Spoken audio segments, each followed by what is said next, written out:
Ending suffering. Buddhism's promise of peace for you. Have you ever felt like life is a prison with no escape? You chase work, love, dreams, but at day's end, it's still anxiety, emptiness, or a simmering anger inside. The phone buzzes, bills pile up, time slips away, and you wonder, will I ever truly be free? Over 2,500 years ago, the Buddha found the answer. In the Nikaya Tripitaka, he revealed the third noble truth, Nirodha, the cessation of suffering. This isn't a vague promise, it's a real light, a vow that peace can be yours amidst the storm. Today, we'll embark on that journey, not just to understand, but to feel it. Stay with me. This could be the key to unlock your darkness. Part 1. Nirodha, the promise of freedom. What is Nirodha? In ancient Pali, it means cessation, the complete end of suffering. In the Sutra Pitaka Nikaya, like the Dhammacakkappavattana Sutta, the Buddha said, suffering isn't your fate, it can stop. He didn't just diagnose the problem, as the first and second truths show. Life is suffering because of craving. He painted a new horizon. After years of searching, abandoning a throne, enduring hunger, he sat under the Bodhi tree and realized the fire in the mind can be extinguished. That moment is nirvana, not a far-off heaven, but liberation right here in this life. This is Buddhism's boldest promise. You don't have to stay trapped in samsara, the cycle of birth and death described in the Abhidharma. Even if you don't believe in rebirth, think of your daily loop. Wake up, stress, sleep, repeat. Nirodha is the moment that loop breaks, when your heart no longer burns with wanting or hating.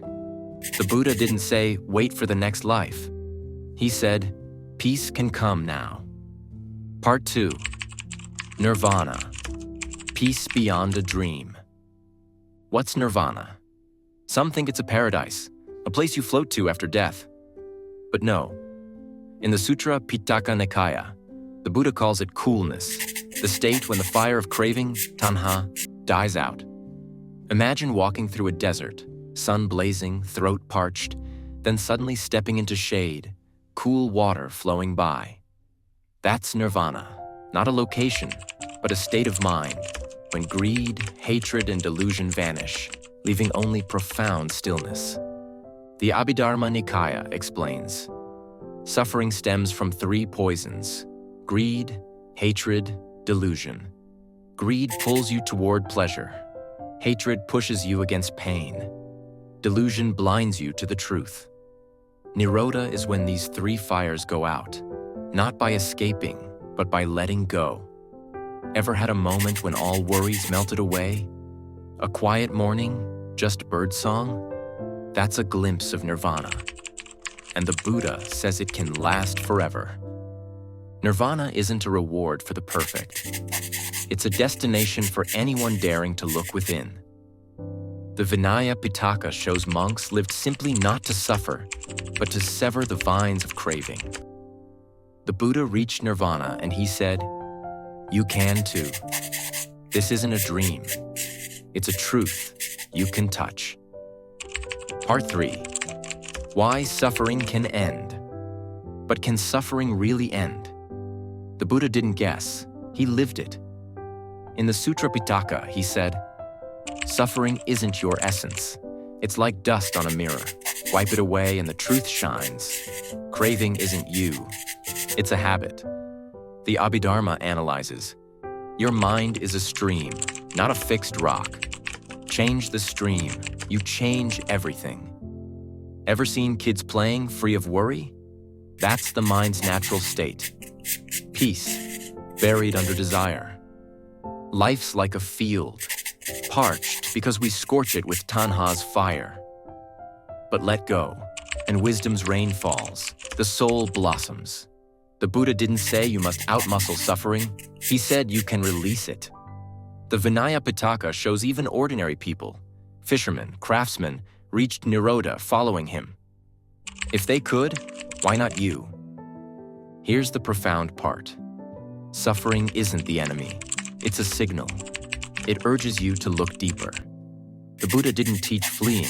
He taught facing and transcending. Nirodha isn't magic. It's the fruit of understanding, and that understanding is within your grasp. Part 4. How to reach Nirodha. So how do you reach Nirodha? The Buddha didn't leave you fumbling.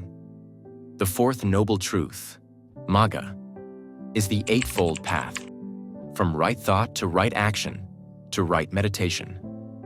We'll dive deeper later, but start small.